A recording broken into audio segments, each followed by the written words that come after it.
Skyhawks Sports Network here, joined by head coach Bob Pietrack, junior Samier Kinsler, and junior Agbim. Coach, first, just your opening thoughts on tonight's 90-62 win over Westminster University. Very pleased with our focus, our intensity, our effort in playing. Over finals week, it's always a little bit of a nervous time for a coach because you get your practice schedules changed because of the classes. So very happy with our effort, and our attention to details and our attention to the preparation that it takes to play well. So very happy with that. Thought our defense was very disruptive to what they were trying to do. Credit them, they made a lot of threes, but I thought we were very disruptive, 21 turnovers, and really set the tone of the game with the pace we wanted it to be at. Perfect. Coach, we'll keep it right with you. Three guys tonight finished in double figures. Agbim right here had 18, Mir had 14, and then junior Garber added another 11. A couple guys had 9, still pretty close to kind of that no starter style and getting a lot of people in double figures. Can you just talk about those three tonight and kind of highlight them? Yeah, I thought Obi was an All-American caliber talent tonight. I mean, if you watch the game, he's flying around, he's making shots, he's finding people. I mean, that's what we need from him all the time. If you look at his stat line, you're like, okay, pretty good game. So, and then it's great to see Mir make some because you got to remember Mir's an all-league player. He hasn't just made yet, but his efforts never wavered. His attitude hasn't wavered. It just hasn't gone in. But just like anything else, that's going to also change too and flip. And it's nice to see those guys make. Garber's been very consistent, but really, again, I've been saying it all year, the strength of the team is in the depth, and you saw it tonight where the depth may be not showing early, but as the game got into, later in the second half, 14 minutes to that 6 minute, they're tired, and we're not as tired because we're playing 10 guys. So. Perfect. Coach, I want you to touch on Mir a little more. You talk about the attitude and the effort, something you definitely don't see in the box score that I noticed on the table, and it's game after game, not just tonight. Mir might go out and miss 2 back-to-back shots, but he's pumping his hand on his chest. He's taking responsibility for it. Can you talk about that kind of individual ownership throughout the team? Yeah, well, Mir's a grown-up. We're dealing with a guy that's a grown-up, so he's had a lot of success in his career. And he's not playing poorly. Hadn't been shooting well. There's a big difference between playing poorly and not shooting well. If you don't play good, you don't go back in.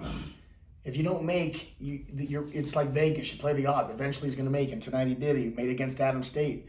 Those are 2 big league home games, and we're going to need Mir down the stretch as we get into the harder portion of our schedule. We got, after break, we got 10 league games on the road, 7 at home, so we're going to need all these guys, and we're going to need them. So I'm happy for Mir, though, because he deserves success.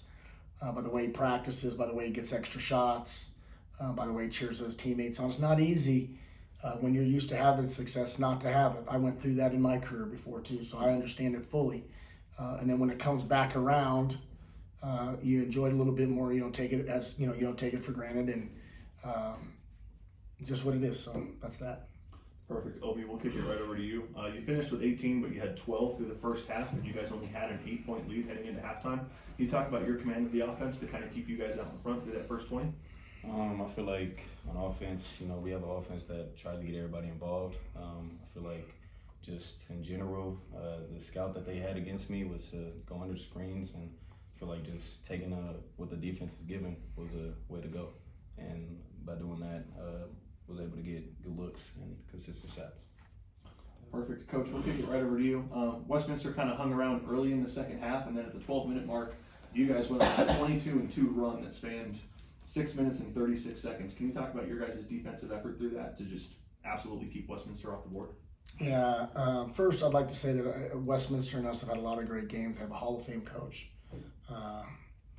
And for us, we knew if we just kept the pressure on, that eventually the dam will break. That's our verbiage we use, and it broke. And I don't think it was us doing it more and more and more. It was us just staying consistent with it. It's very hard to play against the whole time.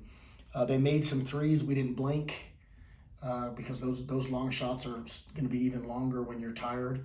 And I think we saw that as the game went on. So again, proud of our effort. Really proud of our first semester. I told the guys in the locker room, so we had 3 players back that have played in the college game, 3 championship players in Obi, Junior, and Seek. And then we had a whole brand new group, you know, and we got to lose a lot of kudos for having a good recruiting class, but that doesn't mean much, you know. And as the years gone on, a team of hype has turned into a team of substance. And right now there's a lot of substance to this 23-24 Hawks. Perfect. Mir, we'll go right over to you. Just want to touch on something. You know, it's the end of the end of the calendar year. You guys are going into a big holiday break. You got Navajo Tech when you guys first come back. Mm-hmm. What's that message? What's that focus in the locker room for you guys heading into the break? Like Coach said, it's a standard that we're trying to get to. And we didn't allow ourselves to have a standard first. Like at first we had to come in here and prove ourselves that we are capable of a standard. So to be honest, like Coach said, we're gonna go home, 10-day break.